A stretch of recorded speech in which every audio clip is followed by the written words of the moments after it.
For the chance to share a few thoughts.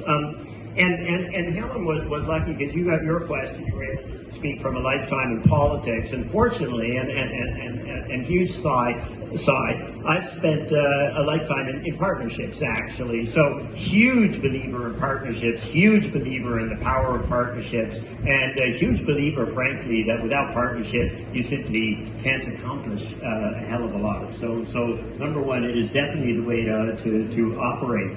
A few thoughts on a few characteristics, and in that lifetime in partnerships have their own politics. I helped set up and run the polio eradication program, and I helped set up some of the mechanisms that we use in emergency responses. I worked through the Ebola response in West Africa. It was a giant partnership, frankly. I'm part of a great partnership now, something called PMNCH as well. Shout out to that. And during COVID, I ran the partnership. I'd be honored to do that. So I spent a lifetime with a few of them. And a few things strike me as we think about how, as youth, you take advantage of that. And the first thing maybe I'd say is the ones that have been truly powerful and made an impact were the ones where you had a diversity of interests. I think when people think about partnerships, sometimes they think, well, let's make a youth partnership. Well, then you just clump in all the youth who already are like-minded to the same purpose. And what we're trying to do is leverage the world to your cause. So you really want to look, where's the diversity? How do you pull in people? And then a second characteristic would probably be around connectivity.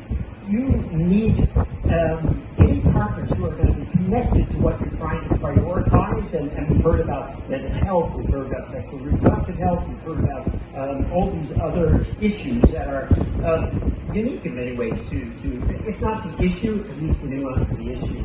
But they also have to be connected to the Helens, right? And to the first ladies, the people who are close to or pulling the levers of power that can actually translate what your priorities are, your actions, into change as well.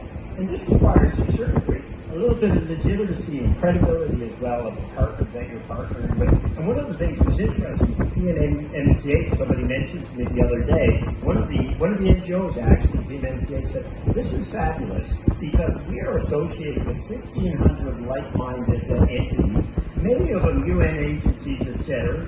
Don't ever tell the truth about us, but we have a certain legitimacy and credibility that also lends itself to the causes, which is helpful as well.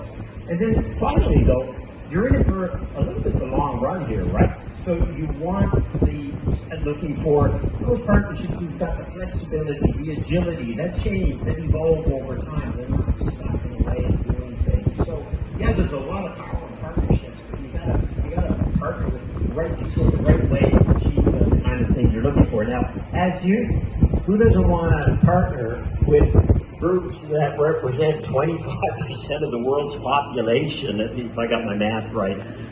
I found the math really hard earlier. To the rest of the panel on these questions, David, that was not easy.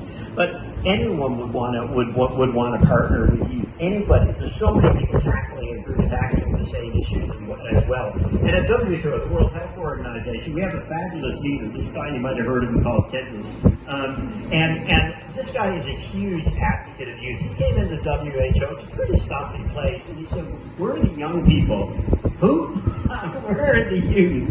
Oh, I got one of those at home. And he was like, no, we need to bring them into the organization. And he created a youth council to bring the voices of youth into WHO to advise him, advise us about your issues, and make your part of shaping that, have a voice in that, obviously, what we've been talking about.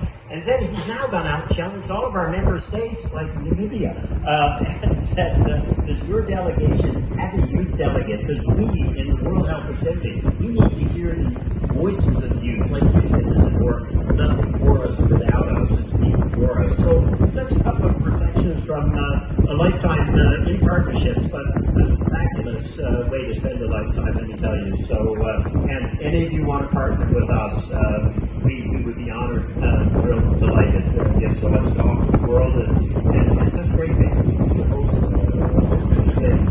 Thank you.